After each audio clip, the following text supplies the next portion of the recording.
अस्सलाम वालेकुम dear students. इस वीडियो में आपको जो आपका फर्स्ट चैप्टर है उसका ये चौथा लेक्चर है। इस वीडियो में आपको मैं प्रॉपर्टीज़ ऑफ इक्वालिटी और प्रॉपर्टीज़ ऑफ इनइक्वालिटी इस पे हम बात करेंगे। हम रियल नंबर्स में इक्वालिटी की प्रॉपर्टी देखेंगे, इनइक्वालिटी की प्रॉपर्टी देखेंगे।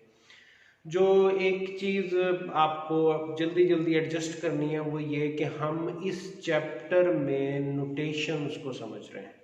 हम इस चैप्टर में जब नोटेशंस को समझ लेंगे, अब पहले आप सादा जो नंबर्स को यूज़ करते थे, अब आप उन नंबर्स की बजाय उनकी जो नोटेशंस हैं, जो उनकी जगह पे कांस्टेंट्स आते हैं, वेरिएबल्स आते हैं, उनको आप एडजस्ट करने लगेंगे। अब जैसे मैंने लिखना है बजाय अब रियल नंबर हम कहना शुरू कर देंगे। पहले जब आप नंबर्स के साथ डील करते थे तो आप नंबर्स की वो नंबर्स की आप उस तरह से नाम उनको नहीं देते थे। अब यहाँ पे जब हम बार बार कह रहे हैं ना ए बिलोंग्स टू आर, अब ए बिलोंग्स टू आर तो आपने आर रिकॉल करना है, आर आपका रैशनल था या इरैशनल था। तो हमने अब इन चीज़ों पे जस्ट यूज टू होना है। इसमें कॉन्सेप्चुअली चीज़ें बिल्कुल सिंपल सिंपल हैं, कॉन्सेप्चुअली हार्ड चीज़ें नहीं हैं। सिर्फ आपको इसको लैंग्वेज के तौर पे समझना है। तो इक्वालिटी, प्रॉपर्टीज ऑफ इक्वालिटी, ये पहले आपको बता दूं कि ये सारी चीज़ें आपको पहले से पता है।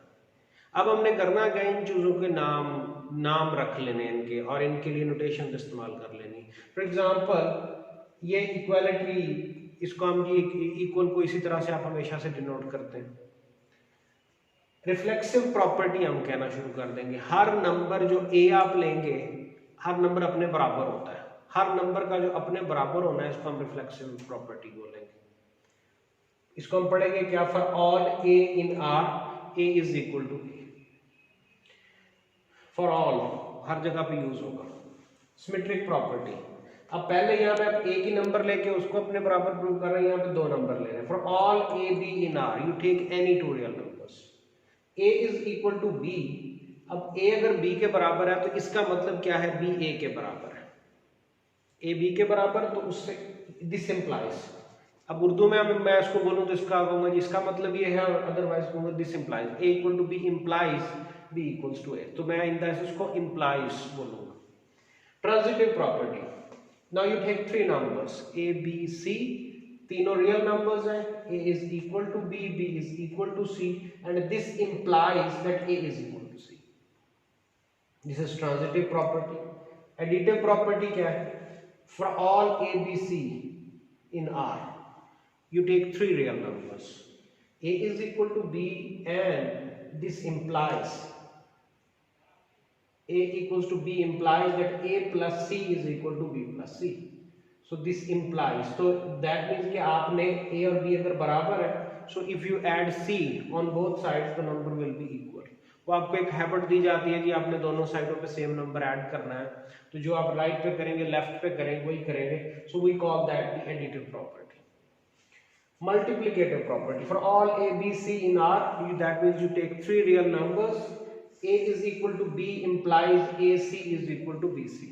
ऊपर आप एडिशन कर रहे थे, यहाँ पे आप मल्टीप्लिकेशन कर रहे थे। पिछली वीडियो में आपको याद होगा हमने इनको कहा था बाइनरी ऑपरेशंस। ओके, तो यहाँ पे आपका बाइनरी ऑपरेशन एडिशन है, यहाँ पे आपका बाइनरी ऑपरेशन मल्टीप्लिकेशन है। Cancellation property with respect to addition, again you take three numbers, for all A B C in R a plus c equals to b plus c, इसका this implies that a is equal to c. That means आपने that is equivalent to आपने दोनों साइडों पे c को subtract कर दिया, तो इसको हम बोलेंगे क्या, cancellation property with respect to addition. Now equality की last property, cancellation property with respect to multiplication. Again you take three real numbers and then ac equals to bc, this implies a is equal to b। ये ध्यान में रखिएगा, जब आपने cancellation करनी है तो ये दैट मीन्स डिवीजन, तो डिवीजन बाई जीरो को हम मना करते हैं, तो इसलिए हमने यहाँ पे लिखा हुआ सी is not zero.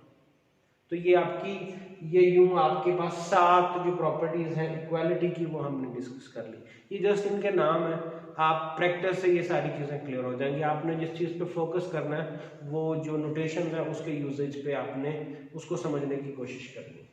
Properties of inequality, अब आम जितनी चीज़ें आप पहले करते रहे ना उसमें ज़्यादा इक्वेशंस होती थी। जैसे जैसे आपकी मैथमेटिक्स आगे चलेगी आपको इनइक्वालिटी के लिए ज़हनी तौर पे तैयार होना, आपकी जो इनइक्वालिटीज आप ज़्यादा हैंडल करेंगे। तो इनइक्वालिटी की प्रॉपर्टीज में पहली प्रॉपर्टी है trichotomy property for all A B in are. इसका मतलब आप दो नंबर्स लें। जब आप दो नंबर्स लेंगे तो चांसेस क्या हैं? दो नंबर्स आपने लिए, एक को नाम दे दिया एक का, दूसरे को नाम दे दिया बी का। चांसेस क्या है कि ए और बी बराबर हो, ए बड़ा हो बी छोटा हो, या फिर बी बड़ा हो ए छोटा हो। तो अब ये वाली जो प्रॉपर्टी है नंबर्स की, इसको नाम दे देते हैं ट्राइकोटोमी प्रॉपर्टी। ये ध्यान में रखें, हाँ, आपने ये सिर्फ जो नंबर्स की प्रॉपर्टीज है उनको ऑब्जर्व कर रहे हैं, उनको सीख रहे हैं। ट्रांजिटिव प्रॉपर्टी, ए बड़ा है बी से। अब ये वाला जो सिंबल है इसको बोलेंगे and b is greater than c. This implies a is greater than c.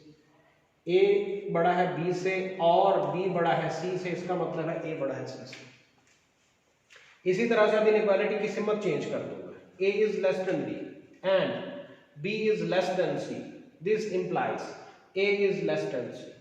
अब ये इसकी जो सेकंड प्रॉपर्टी आ गई। थर्ड प्रॉपर्टी क्या है? Additive property. एडिटिव प्रॉपर्टी में आपको क्या करना है? Again you will take three numbers.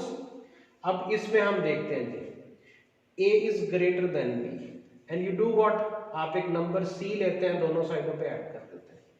जो इनइक्वालिटी है that doesn't change, this is we call the additive property. a is less than b, this implies a plus c is less than b plus c. So you to do what, you take a number and you add on both sides, and the inequality this doesn't change. आगे चलते हैं, a is greater than b and c is greater than d. Now we have two inequalities. यहाँ पीछे हम यहाँ पे इस case में एक इनइक्वालिटी 7 नंबर ले रहे थे। Now we have a is greater than b and c is greater than d. So this implies you add a to c and b to d. a plus c will be bigger than b plus d. The a is less than b and c is less than d. आप इनको add करें, a plus c is less than b plus d. आगे चलते हैं multiplication के हिसाब से। Multiplicative property, again you take three numbers a b c in r. a is greater than b implies ac is greater than bc. Okay, और ये ध्यान में रखिएगा that this c is greater than 0. दूसरी, अगर a b से छोटा हो, this implies ac is less than bc. Again this is true for when c is positive. एक और property, for all a b c in r. अब आपने तीन रियल नंबर्स लिए लेकिन अब c नेगेटिव कर दिया। Now you will see के पहले पॉजिटिव था अब नेगेटिव था, नेगेटिव में फर्क क्या पड़ता है? Now please see a is greater than b. This implies ac is less than bc. जो इनइक्वालिटी है उसका रुख चेंज हो गया। a is less than b implies ac is greater than bc. अब a b से छोटा है, c नेगेटिव है, तो इसका भी रुख चेंज हो जाएगा। c पे जाते हैं, for all a b c d in r. अगर अब आपको चार रियल नंबर्स लेने हैं और चारों के चारों पॉजिटिव लेने हैं, सारे के सारे जीरो से बड़े होंगे। अब ये ग्रेटर देन जीरो या पॉजिटिव एक ही बात है। अब आप कहेंगे क्या कि a is greater then b and c is greater then d। इसका मतलब क्या कि अगर आप इसको इससे मल्टीप्लाई कर दें, इसको इससे मल्टीप्लाई कर दें, so this becomes ac is greater then bd. a is less then b, c is less then d, सो इसका मतलब क्या, ac is less then bd. अब ये पॉजिटिव नंबर्स के लिए ये बात यहाँ तक ट्रू रहती है। अगर आप नंबर्स को मिक्स करेंगे तो इसका ट्रू रहना जरूरी है। अच्छा, इस लेक्चर के एंड पे आपने अपनी मर्जी से एक छोटी सी एक्सरसाइज करनी है। अपनी मर्जी से जो ए बी सी, इनको अपनी मर्जी के रियल नंबर्स देने हैं और फिर आपने चेक करना है कि क्या ये सारी प्रॉपर्टीज, शर्त क्या लगानी है कि जो इन प्रॉपर्टीज की नंबर्स की कंडीशंस हैं आप उसी तरह के नंबर्स लेंगे और वन बाय वन इन सारी प्रॉपर्टीज को आपने वेरीफाई करना है कि क्या जो नंबर्स की आपको समझ है ये सारा कुछ वैसा ही नहीं है। हमने यहाँ पे सिर्फ ये चीज की है कि उन प्रॉपर्टीज को नाम दे दिया। अब ये नाम देने का हमें एडवांटेज क्या होगा कि मुस्तकबिल में जब हम इनको यूज करेंगे तो तब हमें इनका हम नाम यूज कर लेंगे, हमें पता होगा कि हम ये करने जा रहे हैं। तो जो आपकी नंबर्स की अंडरस्टैंडिंग है, अंडरस्टैंडिंग में कोई तब्दीली नहीं होगी, सिर्फ अब हमने उनके जो नाम है उन प्रॉपर्टीज़ को नाम दे लिए। तो इस वीडियो में मैंने आपको प्रॉपर्टीज़ ऑफ इक्वालिटी और इनइक्वालिटी बताई है। अब आगे हम इन कॉन्सेप्ट्स को आगे कुछ फर्दर कुछ एग्जांपल्स के ज़रिए इनको समझने की कोशिश करेंगे। इस वीडियो में इतना ही, तो फिर अगली वीडियो में आपको नई चीज़ें बताऊँगा। शुक्रिया।